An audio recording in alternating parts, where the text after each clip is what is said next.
Welcome back. The market's holding steady. It's, however, not really building on any further momentum, you'd have to say. We've got about, 30, 40 minutes left for the day to close out. And it's still about a 80-point gain on the Nifty. The problem is with the banks, and the bank Nifty just dipped into negative territory. So that continues to be a bit of a trouble spot for the market. Anyway, right now let's put the spotlight on a couple of metal stocks which have been buzzing around, and two of them, Hindalco and Nalco, really stand out. Nalco, in addition to, of course, the global news that we'll discuss, also recently got itself a new mine, I think the Utkal E block. So that's a development coming through. Agam is now joining in to tell us exactly what the headlines are, which seem to be fairly favorable for aluminum companies. Agam? That's right. Well, we are seeing a lot of traction in aluminum companies. This is following Alcoa, specifically the global aluminum major, who has reported very strong numbers for the first quarter of this calendar year, where we are looking at 20% growth in revenues and profits rising by as much as 119% year on year, the highest numbers that we have seen since 2018. How does this augur well and positively for a lot of these Indian aluminum companies? Well, Alcoa has suggested that the global economy is on the path to recovery. We are seeing a lot of demand, and on the back of that, they are also seeing an increase in a lot of prices. The shipments have also improved substantially, especially when it comes to value-added products. And that's also the reason why we are seeing a lot of traction in some of these aluminum companies today. Okay, all right. Thanks very much, Agam, for that. Let's take this to Prakash. Prakash, from a level of, let's say, 150, I'm not even looking at, the large March, the flash crash aberration, but even if you're looking at sort of June onwards, 150, Hindalco was in June, and today's price on the screen is 373. So it's a phenomenal move. The question is it too late to join now, or would you still take that bet? So yes, it is a tough spot to be in if you were to still be wanting to buy something on this, super cycle as we've been hearing about.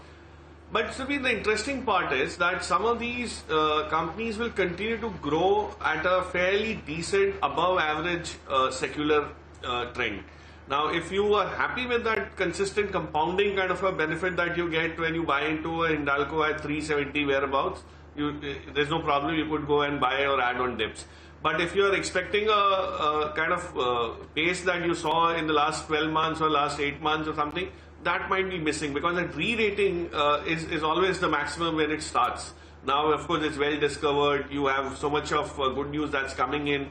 But, my sense is the US economy is going to be a big trigger for cyclicals still going forward. So it will propel demand for commodities, because 2 years or almost 2.5, 3 years, it hasn't done much on expansion. So the kind of order booking that I'm seeing in a lot of Indian companies which supply goods, capital goods to the US is remarkable. So there's a lot that's kind of simmering in that sense from the demand side. So I would believe the commodity cycle will continue. You could buy copper, you could buy aluminium. Ferrous might see some disruption because China is fairly invested into that, or it has a lot of vested interest there. But I think these base metals would definitely continue to give you a decent ride, maybe a 20-25% of kind of an upside, at least for the next 12 months for sure. Oh, absolutely. I mean, base metals, aluminum, copper, etc., they're all, breaking out, sort of probably heading to all-time highs, which for most of them are from the 2008 period. We come back to steel. We spoke with Mr. V.R. Sharma, Managing Director of JSPL, who expects this scenario to continue in terms of rising prices, etc., for at least another year. Demand, at least in the key big consuming markets, remains strong. Inventories remain low, relatively low even still. Listen in. There is a big demand. It is coupled with pent-up demand, coupled with the a real and true demand worldwide. As you know, most of the world's economy, they have declared stimulus packages. It is expected that more than $17 trillion are being spent by the world powerhouses to increase the productivity, to increase their overall produce, and to give these packages to the people. So what has happened? This has led to a overall surge in the demand of steel as well as other building material. So I think this is going to continue for at least for another 1 year time. The price increase in last 3 months, what we have seen, this particular rally will keep on. And today, fortunately, the Indian prices are lower than the steel prices in Europe and America. So American prices are about $1,400 a ton, whereas in Europe it is $1,100 a ton. In China, it is $950 to $1,000 a ton. In India, the prices are somewhere about $800 a ton. So still there is a big room, but being a responsible industry, we feel that we will not be outpriced. We are exporting only 30 to 35% of the goods. Balance 65% we are selling in India, and we are selling at a very reasonable and affordable price. Okay, that's the management of JSPL talking about steel prices continue to remain strong. 2 hikes in April so far. Prakash, it's a pleasure. Thank you very much for joining us with your thoughts today. Have a good weekend. We'll see you back next week. Let's welcome in our Alpha manager for today, Pankaj Tibrewal, Senior Executive Vice President and Equity Fund Manager at Kotak Mahindra Asset Management Company, is with us. Pankaj, good afternoon. Thank you very much. Prashant here. You know, we were talking about steel prices rising, aluminum, copper, everything doing well. But what happens to consuming industries? Does that become a worry at a time like this? Maruti, for example, just an hour back announced price increases. What are your thoughts for sectors like autos? Absolutely, Prashant. I think after a long time, we are seeing inflation coming back and commodity prices across the board are at all-time high. And this will be a true test for corporate India in the quarters to come, that how they can pass on the cost increases. Historically, we have seen that auto is one sector where there's quite a bit of lead lag in terms of pass on of the commodity pressures. And that should weigh on the margins in the near term. Also on consumer durable side, we are hearing that cost pressures are there in terms of commodity pricing.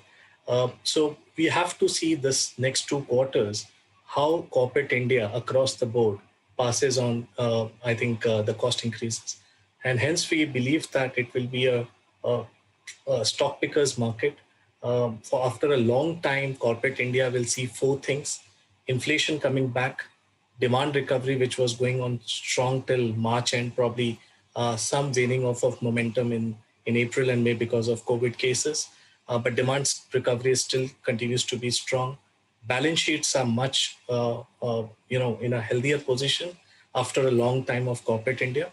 And the 4th is consolidation. So we all have been talking about post-demon that how big is getting bigger, but that started to reflect post-pandemic, post-COVID, that bigger guys have been taking market share away. So depending on which sector, which corporate or company we are talking about, let's say which of the factor overweighs in the coming time. And I think that will decide which stock does well, which sector does well in quarters to come. Pankaj, good afternoon, and good to have you on the show. Thank you for joining in. You know, I was looking at the composition of the Kotak Emerging Equity Fund, which of course Pankaj manages, and it was pretty interesting. You know, industrial manufacturing as a sector is the largest chunk in terms of the holdings of this fund. It accounts for a little over 20%. Then comes in financial services, then consumer goods, cement, and finally fertilizers and pesticides. So I want to ask you this, Pankaj, since you seem to be optimistic on the industrial economy facing side of the market, how would you look to play it? And doesn't this second wave worry you? Couldn't it derail the sort of trade into value or into the economy facing stocks that we're seeing up until March? A very good observation, Surbi. So let's first address the COVID issue, which is very near term. The second wave has been very intense, and already we are 100% above the September 2020 peak, which we saw. And in terms of number of active cases, we are almost 45% above the previous peak. However, one thing different this time is that vaccination is going on well. And in our estimate, over the next 60 days, almost majority of the 45 plus population in India should at least get one dose. This doesn't mean they will not be prone to infections, but what it means is that it could bring down the death rates and severity of illness quite meaningfully. And the fear which is there right now starts to come down over the next 60 days as a large vulnerable population which are seeing death rates starts to get vaccinated. So that's a very important point to note. The second point on coming onto your industrial part, I think there are two themes which we are playing in that. The first one is that economic recovery led by improvement in macro. And we have seen time and again over the last 12 months, both government at the center and the states are talking about recovery and spending in infrastructure. Also, capacity utilizations across metals, cement are at all-time high. And slowly and gradually, as the animal spirits come back into the economy, most of the corporates are talking about capacity expansion over the next 2 to 4 years. Add to that, the Atmanirbhar Bharat, government wants to spend about 1.9 lakh crores over the next 4 to 5 years. And a majority of that, for that incentives to avail, the corporate India has to spend over the next 24 to 36 months. So there'll be the front loading of spend on the infrastructure to generate that revenue to avail incentives. Also on the home improvement side, we believe that the real estate cycle after 6-7 years is looking very good, led by affordability, led by lower interest rates. And if you look at the entire gross capital formation, there's government which is doing its part. Private sector, as we discussed, will come in now with rising capacity utilization, lower leverage on their balance sheet. And the third part, which has been a drag on our investment cycle in India, which is the household, which is nothing but real estate, starts to come back again. And we believe that the combination of these three, with lower capital cost, with good environment on the reform side we have seen, should aid the kick up on the investment cycle. And that's why we believe that from a medium-term perspective, that thesis is looking very strong, led by both capital goods as well as home improvement sectors. Got that detailed explanation. The market, meanwhile, has come off sharply. Take a look at the Nifty. We were up 85, 90 points. Basically, the gains have been cut in half. The Nifty is up just 45 right now. And this after seeing a bit of a swoon. Look at that. I mean, it's all happened, I think, in the last, 5-7 minutes of trade, maybe even less than that. It's a sharp sell-off, which we are seeing. We've got the Bank Nifty, which is down about 0.5% now. It's not quite at the day's low, but it's now become, it's fallen below the opening levels. The Nifty is still holding on to gains. Let's see if it's able to build back, but it's off the highs by quite a bit. The day high today is 14,697. We're at 14,634 right now. So there is a bit of a pullback which has happened. I think, stocks which were higher are still higher, but everything is pulled back just a bit. You look at even the metal names. Hindalco, for example, was up about 6.5. It's up about 5, little over 5. Asian Paints, I'm just still counting off the top gainers on the index. But from the highs, everything is corrected. 26.93 was the high in Asian Paints. Is corrected about 30 rupees from there. Ultratech, for example, still up 3%. 6,786 was the high. 67.30 is where we're at. BPCL was at about 423 at the day high. Stocks at about 415.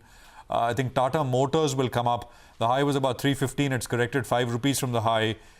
M&M 837, 10 rupees off at about 826. And so the list goes. Basically, I mean, across the board, there is a bit of profit booking, which has started to creep in once again. So 56, basically exactly in the middle of the range, is what we have going on at this point in time. Pankaj, it's a pleasure. As always, thanks very much for joining us here on the show. Appreciate your time. We'll take a very quick break here on Closing Bell. There's still about 25 minutes to go for market closing. More comes up on the other side.